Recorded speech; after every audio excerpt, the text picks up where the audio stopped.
पूर स्थितीच्या पार्श्वभूमीवर शासन आणि प्रशासन ग्रामस्थांना सतर्कतेचा आदेश देत असते आणि आवश्यक त्या ठिकाणी स्थलांतरित होण्याच्या सूचना देत असते।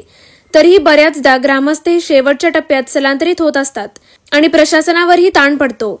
मात्र मिरज तालुक्यातील ढवळी येथील ग्रामस्थांनी प्रशासनाच्या सूचनेला प्रतिसाद देत परिस्थिती हाताबाहेर जाण्याअगोदरच स्वतःहून स्थलांतरित होण्याचा निर्णय घेतला। ढवळी गावातील 15 कुटुंब आणि 48 जनावरांना सुरक्षित ठिकाणी स्थलांतरित करण्यात आले आहे। सध्या या गावातील स्मशानभूमी आणि म्हैसाळ रस्त्यावर पाणी आलं आहे। दुसऱ्या टप्प्यात माळी भागात पाणी येतं।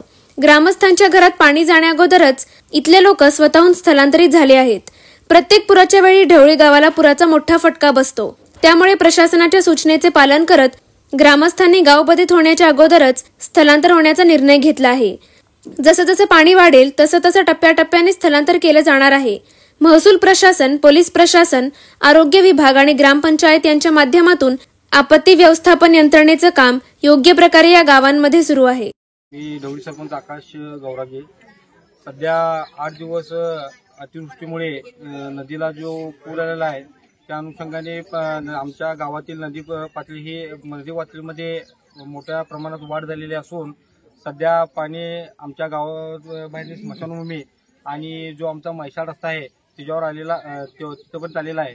तसेच मळी भागातील जे नागरिक आहेत जे पहिल्या टप्प्यामध्ये ज्यांच्या घराभोवती पाणी येते आणि परत त्यांचा येण्या जाण्यासाठी जो वाहतुकीचा रस्ता आहे त्याला अडचण निर्माण होतोय अशा लोकांना आम्ही आता स्थलांतरित करण्याचं काम चालू केलं आहे। त्या पद्धतीने सर्व प्रशासन आमच्या सोबत आहे, आरोग्य विभागाची टीम आहे, पोलीस प्रशासन आमच्या सोबत आहे, महसुलीचे अधिकारी आमच्या सोबत आहेत। सर्वांनी सहकार्य करून जनजागृती करून जसजसं पाण्याची पातळी वाढत चाललेली आहे आणि जशी पाण्याची पातळी वाढेल त्या अनुषंगाने जिथे जिथे धोका आहे असं जाणवतोय तेथील लोकांना व जनावरांना स्थलांतरित करण्याचं काम सध्या चालू आहे आणि प्रशासनाच्या व आमच्या ग्रामपंचायतच्या आव्हानाला नागरिक साथ देऊन चांगलं सहकार्य आम्हाला करत आहेत। जो झपाट्याने पाण्याची वाढ होत असल्यामुळे ढवळीची स्थलांतर आपण बेडक शाळा आणि विजयनगर शाळा, हायस्कूल शाळा असं स्थलांतरीचा पॉईंट तिथं हे केल्यानं तिथं स्थलांतर करता व्यवस्थित केलेलं तिथं। दुसरा मुद्दा की